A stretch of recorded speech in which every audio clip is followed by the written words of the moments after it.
இவர் சாதியே கிடையாது, தமிழன் சாதியா இருக்கவே கூடாது, சாதியெல்லாம் ஒழிச்சிட்டு இங்க தமிழனா சேரணும் அப்படின்னு சொல்லுவாரு சீமான். ஆனா தமிழர்கள் யாரு அப்படின்னு கண்டுபிடிக்கிறதுக்கு அவரே சாதியை தான் கேட்பாரு.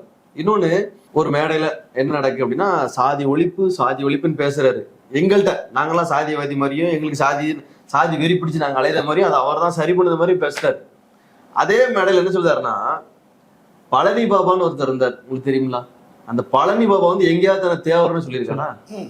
இவர் சொல்றாரு, நல்ல ஆத்தாளுக்கு அப்பனுக்கு பிறந்த எந்த முஸ்லீமாவது திமுக ஓட்டு போட்டீங்கன்னா உங்களெல்லாம் கொண்டு போடுவேன், இத எந்த திமுக காரனும் என்கிட்ட கேட்கட்டும், அவனை துண்டா வெட்டிடுவேன் அப்படின்னு பழனி பாபா சொன்னாரு. இவர் சொல்லிட்டு அவர் ஏன் தெரியுமா சொன்னாரு, ஏன்னா அவன் தேவன்டா அப்படிங்கிறாரு. இவர் என்ன வருதுன்னா, ஏத்தாளுக்கு பார்க்கவனுக்கு ஒரு தேவர் கூட அங்க கிடையாது. அன்னைக்கு அவர் பேசின மேடையில சிவகுமார்னு ஒரு அண்ணன் இருக்காரு, அவர் ஒரு தேவர். அம்பை செல்வன்னு ஒருத்தர் இருக்கான், அவன் ஒரு தேவர். அப்புறம் இன்னொருத்தர், மொத்தத்திலே 3 தேவர் தான் இருக்காங்க. அவங்க எல்லாம் நல்லவங்க. அவங்க இவர் சொல்லுற மாதிரி ஆக்ரோஷமெல்லாம் ஆட்கள்லாம் கிடையாது. அவங்க எல்லாம் நல்ல ஆட்கள். அவங்க அவ்வளவுதான், இந்த பிரச்சனை போற ஆட்கள்லாம் கிடையாது.